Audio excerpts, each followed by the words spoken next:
Michelle sighed heavily as she looked out of the window at the unpleasant drizzle outside. It was the end of July, which should have been at least hot, if not clear and sunny. The girl turned to look at the round wall clock. The hands inexorably approached 6 in the morning, which meant it was time to leave the house to catch the bus. While she could hide under the rain from an umbrella, there was nowhere to hide from the greyness of her weekdays and her gloomy mood. Michelle took another sip of cold coffee and, quickly rinsing the cup, headed for the exit. The door creaked in one of the rooms, and then there was the sound of shuffling steps.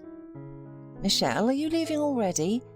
Grandma asked her granddaughter, coming out into the corridor. The elderly woman squinted from sleep while buttoning her home dress, which Michelle had given her as a gift on her birthday last year. Mrs. Blount had long been retired and was busy with household chores. After the accident that happened to Michelle and Kevin's parents, Grandma immediately seemed to grow old at once, became ill frequently. "Yes, Granny, I'm almost gone," the girl replied from the hallway, already putting on her old leather jacket. "Did you eat at least, or as usual?" The old woman frowned, crossed her arms over her chest, and watched her granddaughter put on sneakers. "I ate, Grandma, honestly," the girl replied out of habit, thinking that calming her grandmother down is definitely a lie for. "Today we have a wedding at the hotel, a banquet for 100 people. Maybe I'll bring you and Kevin something tasty." The old woman just waved her hand as if to say, "Don't talk nonsense." Mrs. Blount was a woman of old-fashioned beliefs. She firmly believed that everything Michelle brought home from work, apart from her salary, was theft. Michelle just laughed in response and asked, "Well, the police won't come to us because of 2 sandwiches, will they?" Grandma just frowned, raising her eyebrows. Mrs. Blount used to work as an accountant in a kindergarten where everything was strictly accounted for, and although she coped well with her work, once she crossed the retirement age, she was asked to give way to the young. She tried to find another job, but encountered a series of refusals. No one wanted to hire a woman of such venerable age, even with rich experience. The woman tried to help her small family by using various side jobs. But more nerve calls went away than money appeared in her wallet, and her granddaughter was categorically against these, as she called them exploits. Michelle ordered her grandmother to retire, as is customary for women of her age, and at 22 she took full financial responsibility for their family. "Don't forget that you don't need to take Kevin to kindergarten today. They are in quarantine because of chickenpox," the girl reminded her younger brother for the last time. "Don't wake him up, let him sleep." After receiving a kiss on the cheek and a customary farewell from her grandmother, the girl jumped into the dark entrance, then onto the wet street. She was sure that her deeply religious grandmother crossed her back with a cross when she went out the door. Michelle worked as a maid at a prestigious, incredibly popular hotel. It was not yet possible to apply for any other position, such as an administrator. To achieve this, special education in the hotel business sphere was required. It was this profession that the girl tried to get by studying part-time. In secret, the girl dreamed of opening her own cozy hotel, one in which she could work and live with her grandmother and Kevin instead of their old 2-room apartment. Michelle was satisfied with her job. First and foremost, of course, the high salary was pleasing, and the hotel guests were wealthy people who often left generous tips for the young maid. Politicians stayed here, businessmen arranged conferences, celebrities were here, or famous people with unknown mistresses and lovers were lurking. The last ones always left more tips than anyone else, probably as a payment for silence. In addition, Michelle appreciated the convenient schedule and the possibility of substituting for other girls in emergencies. However, the job was tough, and every penny had to be earned through physical and moral labour. Not all guests were friendly, nor was all the staff responsive. It was here that Michelle's iron nerves came in handy, along with her good-natured character, which allowed her to remain calm in particularly unpleasant situations. For example, the situation with the ubiquitous manager Greg Miller was one such case. He wandered around the hotel like an unbridled flea, trying to bite Michelle as hard as he could, and now, as soon as the girl crossed the threshold of the common dressing room, he quickly entered. "Good morning, Michelle," Mr. Miller almost sang, passing by the girl and lightly, amicably touching her back. However, this movement momentarily froze the girl, who was standing by her locker. "Hello, Mr. Miller," she muttered. "Why so formal? We're alone here," the boss ambiguously replied. "Change into your uniform quickly. The working day is about to begin. I don't want to dismiss you, although sometimes I do." The man chuckled unpleasantly. At the same time, he pretended to be looking for something in his locker. There was no doubt about it. He came here purposefully to watch the maid. Michelle gritted her teeth, clenching them tightly so as not to let a harsh word slip out towards her boss. And there was plenty to swear about. From the first day of their acquaintance, the young maid, with her wheat-coloured hair, cinnamon-coloured eyes, and a scattering of light freckles on her nose, had captured the heart of the manager. But instead of inviting Michelle on a date, getting rejected, and calming down, the slippery man began to pressure the girl through his high position. He constantly hinted at Michelle, tried to hug her whenever possible, and stroked her back or knee. Once he even slapped her below the belt, accompanied by an indecent remark about the length of her uniform skirt. The girl learned to endure such treatment and the attention of the manager. What else could she do? Hit him in his impudent, annoying face and then count pennies? No, Michelle was afraid of losing her job. And even though being a maid was not the most prestigious profession, she didn't want to work as a cashier for a salary 3 times lower. She wanted to please her little brother with modern toys and buy her grandmother a new dress.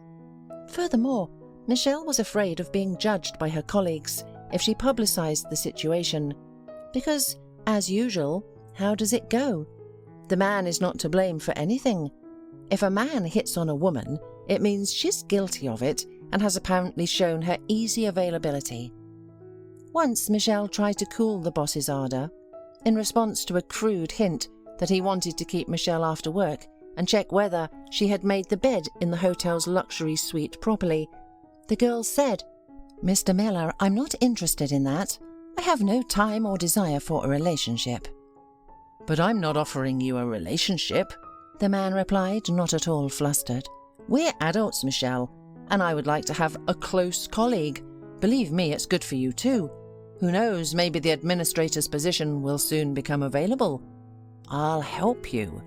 Or are you planning to clean the toilets forever?" "No, thank you. I'll achieve everything on my own," she said. "You're foolish, Michelle. Soon you'll understand that everything in the world is for sale. It's just a matter of price." Sometimes the man got angry when the girl ignored him. Then trouble would descend on Michelle like an abundance. One time, he'd give her a ticket for some invisible speck of dust in her room that she'd wiped clean, and the next time he'd scold her so that the whole hotel would be awake. The last time, Michelle was scolded in front of the entire staff for her kind treatment of a guest. He accused her of flirting with him. Of course, nothing of the sort had happened, but it was useless to argue with the manager. Lately, Greg Miller had been keeping an eye on the girl's schedule, carefully checking to make sure she doesn't leave work early or show up late. And he threatened to fire her all the time. Fortunately, the evil manager was hardly the only fly in the ointment. Well, except for heavy carts with chemicals and the need to perfectly make other people's beds in 2 minutes, like in the army.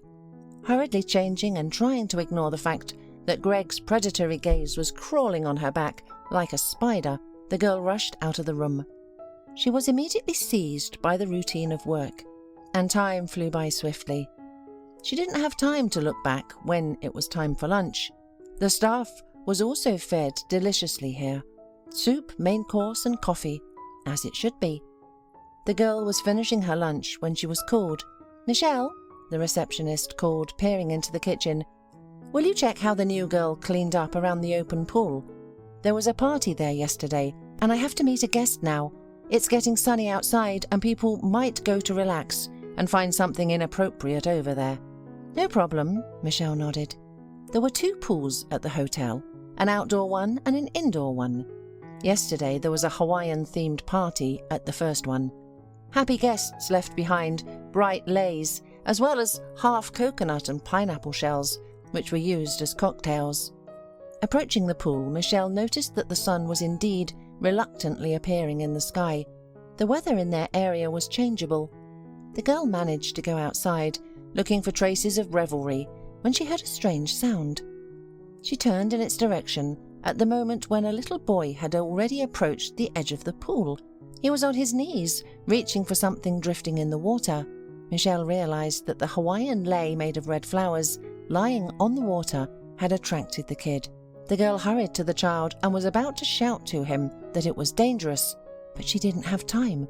Before her eyes, the boy slid on his knees along the wet edge of the pool and fell into it, splashing water around. "Oh my goodness!" the girl screamed, seeing such a frightening sight. Without hesitation, and with seconds ticking away, Michelle ran towards the child. When she reached the edge of the pool, where the boy was, she plunged into the water. The girl struggled to pull him out of the water. Her hands were shaking, either from the weight or from tension and fear, and she didn't listen to her. When Michelle got out of the water and put her ear to the child's chest, she realized with horror, he's not breathing. She frantically tried to figure out what to do.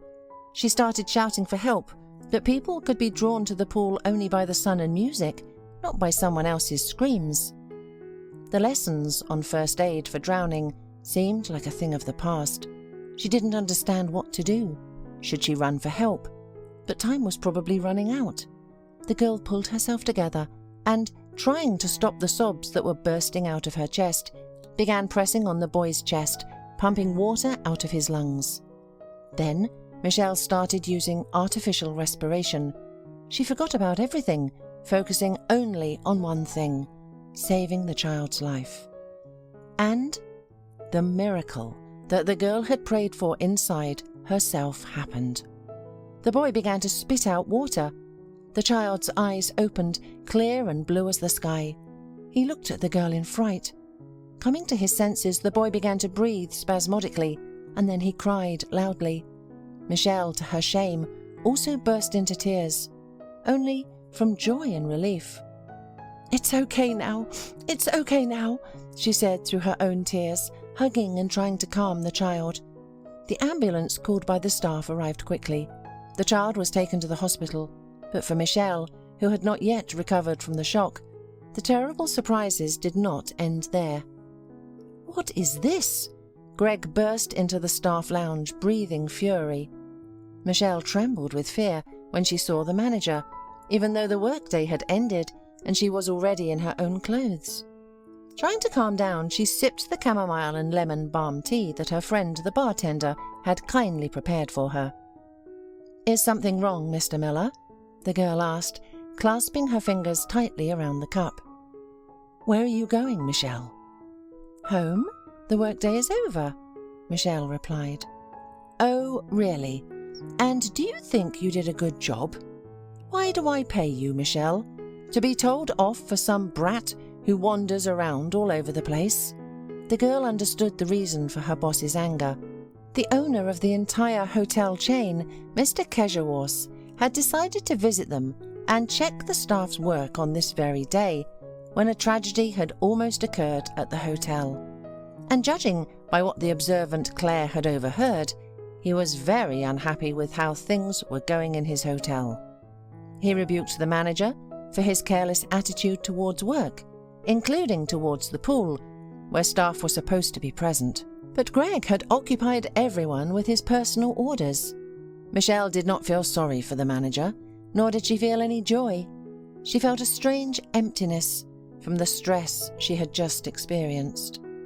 "I know you're upset, but I'm done with work and I'm going home," Michelle calmly replied. "And what I didn't have time for, The girls let me know. They'll clean up the rest of the 3rd floor themselves. And who said you could give orders? I didn't finish my job in time because the paramedics wouldn't let me. Michelle began to justify herself, but the man didn't want to listen to her. He was angry, so he decided to take it out on Michelle. You know what? I'm tired of your stubborn behaviour, he said unexpectedly, looming over the girl and lowering his tone. I'm so tired of it that I'm itching to sign an order to fire you. Why? Protested the girl. Because I saved a child? Quiet, he said, unpleasantly patting the girl's knee. You know, I'll give you one more chance. The girl irritably pushed his hand away. No, thank you, she said through her teeth. Are you certain? Greg snorted. And what if we say the boy fell because of you? Maybe it was you who pushed him. After all, there was only one of you there. You're smart, of course, for ultimately saving him, but you have no idea how influential his father is. Are you blackmailing me? Oh, of course not. How could you say that? I'm just thinking, he said, grinning. And I offer you the most reasonable way out of our situation. You're not a stupid girl, and you'll make the right choice. Won't you? Michelle nodded decisively. She put the half-empty cup on the table. Unfortunately, the drink no longer tasted good. Standing up, the girl looked directly into the manager's eyes. Fire me then, she threw at him. I won't come to work tomorrow. Mr. Keshawaz was a widower and a single father who owned a chain of hotels. He was doing very well in his business, but being the only parent was harder for him than his work. Of course, he tried to give his child the best of everything, but Alan was an unruly 4-year-old boy, as expected, and today the boy ran away from his nanny. Why did you do that, Sonny? Why did you run away from the nanny? The father gently scolded his son, sitting by his bed in the hospital room. You scared me. I'm sorry, Daddy, the boy said, blinking with sincere disappointment as he looked at his father. I ran away from Nanny because I wanted to have an adventure, like real pirates, and there was a pool there. Well, you've got plenty of adventure, the father smirked, stroking the boy's unruly head with his big palm. And where's Mum? Will she come see me? The boy suddenly asked. The man stared at his son with an almost frightened look. Sweetheart, I've already explained to you. Your mum is in heaven. But she saved me. She pulled me out of the water. I saw her. She hugged me, Daddy. The child insisted, looking at his father with a serious expression beyond his years. I felt so good. At that moment, Mr. Keshawaz remembered that it was a woman who had saved his son. In the midst of everything, he had forgotten about her. When he was told the terrible news about his son, Mr. Keshawaz almost turned grey.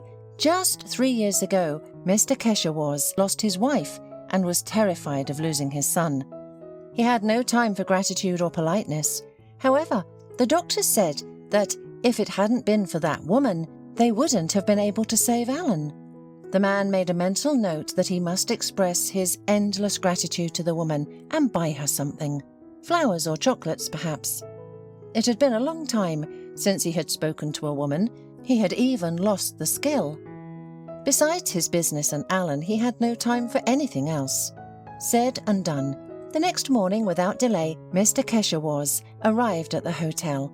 He was met by Kate, the receptionist, who was always smiling and friendly. Good morning, Mr. Keshawaz, the girl beamed. Good morning, Kate. Could you please tell me if the girl who helped my son by the pool yesterday is working today, and who is she? Kate seemed embarrassed and looked away. Unfortunately, Michelle was fired, she said. She was a maid, but she doesn't work here anymore. Why? Mr. Keshawaz was taken aback. Wasn't the worker entitled to a bonus, a reward, a vacation or something else for saving a drowning child? They couldn't have fired her, could they? I don't know. Kate lied blatantly, and then, as if she had made up her mind, she added, Ask Mr. Miller. And here, too, that damn Greg Miller is involved, thought Mr. Keshawaz. He really didn't like the manager's work. Mr. Keshawaz had only been in this hotel for a week, and he had noticed many shortcomings, gaps, and even dubious machinations. And all these threads led to the slippery manager. But Mr. Keshawaz didn't like to jump to conclusions. Instead, he asked for the security camera recordings, and 15 minutes later, Mr. Keshawaz saw the bravery of the girl who, on the video, seemed very young and fragile, but saved his son. After watching, Mr. Keshawaz called Greg to his office. Greg, in response to a straight answer about why the girl was fired, began to twist. Finally, he said it was her decision. "This girl is very eccentric," he began to tell Mr. Keshawaz about Michelle. "She has been wanting to leave for a long time. Should I keep her by force?" But Mr. Keshawaz was sure that something was fishy here. That evening, taking a bouquet of flowers and a box of expensive chocolates, the man went to the address indicated in the former employee's resume. A young and beautiful girl in a blue dress opened the door for him. Mr. Keshawaz was taken aback when he saw her and realized what his son had in mind. The girl was subtly similar to his dead wife. "Who are you?" asked the young woman, surprised. Behind her, an elderly woman and a little boy appeared, the same age as Alan. "To see you," Mr. Keshawaz replied. "Oh, my goodness! Did you come to propose to my granddaughter?" the old woman exclaimed, clapping her hands in joy. "Grandma!" The girl blushed deeply and shook her head reproachfully. Mr. Keshawaz just laughed, noting that in his suit and with such a gentleman's set he did look like a groom. But the most important thing was that the grandmother was right, because Mr. Keshawaz and Michelle got married a year later after he proposed to her. But that first evening, over a cup of tea, Michelle told Mr. Keshawaz why she had declined the job at the hotel. Mr. Keshawaz began an investigation, finding many victims of Greg Miller. The manager was fired. Michelle's dream also came true. She had her own family hotel by the sea, a cozy place for a peaceful rest and a happy life, which her husband gave her. She did not live there, but in a cozy house, with her grandmother, younger brother, husband, and son Alan, who immediately recognized her as his mother and Kevin as his brother. They were all so close, as if they had lived together all their lives. And soon she and Mr. Keshawaz were expecting a daughter, and they knew for sure that there would be no happier child.